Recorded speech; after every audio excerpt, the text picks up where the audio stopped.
Lionel just announced their next VisionLine locomotive will be the iconic 464 Hudson J1e. Can't say I'm surprised by this one, as the Hudson has been a staple of these three-rail trains for ages. So much so that our friend Chris even has the Hudson listed in his top 3 engines to own. But that got me thinking, what about the LionMaster version? Should I have waited to order the latest and greatest instead?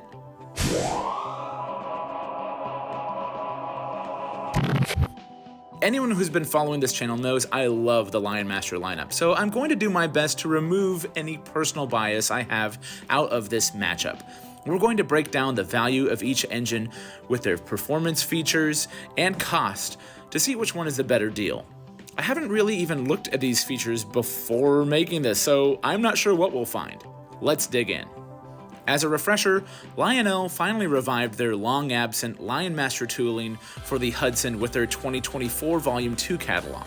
For those who don't know, LionMaster engines are still semi-scale designs, but there is a careful attention to retaining the proper proportions and details you would expect from a legacy engine versus your more traditional downsized semi-scale findings.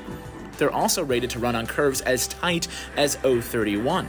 So for collectors who don't have gigantic layouts or wider turns, the LionMaster lineup is able to bring iconic engines like the Hudson, the Class A, and even the Big Boy to anyone's railroad. Mind you, we haven't actually seen the new LionMaster Hudson as I make this video, but the initial release from 2004, if that's anything to go off of, things are looking pretty good. Especially if you're used to the more toy-like appearance of the traditional Hudson that's been reprinted thousands of times, the LionMaster Hudson design is a fantastic representation of this locomotive. But it doesn't have legacy control. This version has Lion Chief. That means no whistle steam, no ash pan glow, no swinging bell. There's a lot that's missing from this that the VisionLine version will have. And I'll get to that in a moment. Still, there's a lot to love here, and at a list price of $799, with most versions going for about $660 from retailers, we'll keep that in mind as we look at the latest and greatest. So, this VisionLine Hudson has been long awaited, but like the LionMaster version, Lionel has done the scale version before. Back in 2010, Lionel cataloged this version with all the features we've come to know and love about the super detailed VisionLine. Whistle steam, swinging bell, crazy awesome sounds and road number specific dialogue, and all of the latest control features in the latest version coming in 2025 for Bluetooth, Legacy, even voice commands. As with this LionMaster version, there aren't any photos of this latest version to really dive in and see, but you can expect loads of separately applied details everywhere on this modern masterpiece. If the 2010 version is anything to go off of, there's plenty that scale collectors will have to sink their teeth into. And while this is a scale locomotive, they do list the Hudson to be able to run on an 054 minimum curve, and 072 if you opt for the longer PR tender. With a list price of $1,699, it had better be packed full of those features. Even with some retailers listing them for $1,500, that still means well over double the price of the LionMaster version.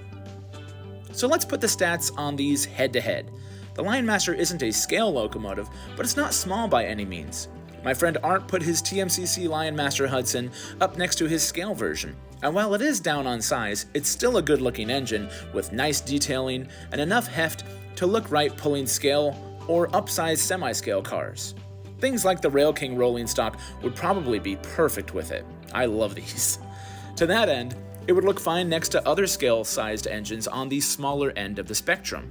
The popular Mogul and consolidation locomotives would look right at home next to the LionMaster Hudson. You'd probably start to notice if you have more larger scale steam, like a Mountain or Northern or a Niagara. But if you're running locomotives that large, you're probably already putting in your order for the VisionLine version anyways. Is that extra size worth double the price? Let's look further at the features listed. Where the LionMaster has your basic fan-driven smoke unit, single speaker sound output from the tender, flickering firebox, lighting on the front, inside the cab, and on the rear, the Odyssey 2 speed control, it's what you'd expect from a modern Lion Chief engine. It's really only missing whistle steam to be considered a legacy engine at this point, especially with all the control features, but omitting that does help keep its cost where it's at.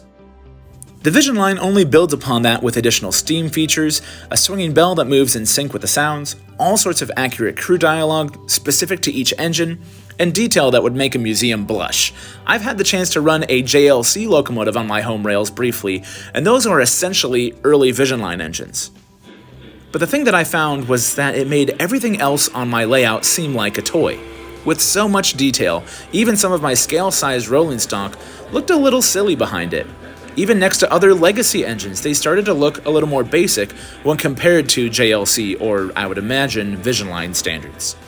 Even before retailers discount this, the VisionLine Hudson costs as much as a scale legacy Berkshire from the 2024 catalog. So that, to me, is an impressive price considering how much detail and features are on it. Those engines are about the same length and general size too, so if you're a scale collector, honestly, this VisionLine version is priced right for that market. Even if we don't consider the minimum curve, you can't rule out the LionMaster. At half the price, it's still a solid argument to say that one of these would still be great to add as a representation of the Hudson on your line. End to end, the LionMaster Hudson is only 2.5 inches shorter than the scale version.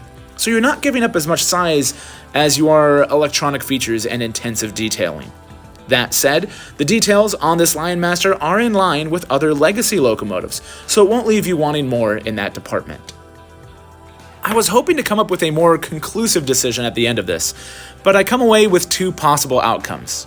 If you have a beautifully detailed layout, scale-sized locomotives everywhere, especially larger ones, and even other VisionLine engines in your roster, you really can't pass up this 125th anniversary celebration with the VisionLine Hudson. And if you're used to paying the price for scale engines, this honestly looks like a pretty good deal. But if you have a layout with more simple construction, probably a mix of scale and semi-scale, or even if they're scale engines but on the smaller side, the LionMaster is going to achieve that look and presence without murdering your wallet. It's more versatile for smaller layouts, but it won't look silly on a bigger layout. Plus, if you have the budget for a VisionLine, but you can't decide between two paint schemes, you can literally buy two LionMasters with different colors for the price of one VisionLine engine. As for me, well, if you followed me for any amount of time, you'll already know I'm a big fan of this in-between size that the LionMaster resides in. But what are you getting? Are you all in on the VisionLine? Sticking with the LionMaster? Or maybe you don't care for Hudsons and you're skipping all of these. Maybe I missed a detail to consider between these two, so chime in, let me know down in the comments what you'd go for.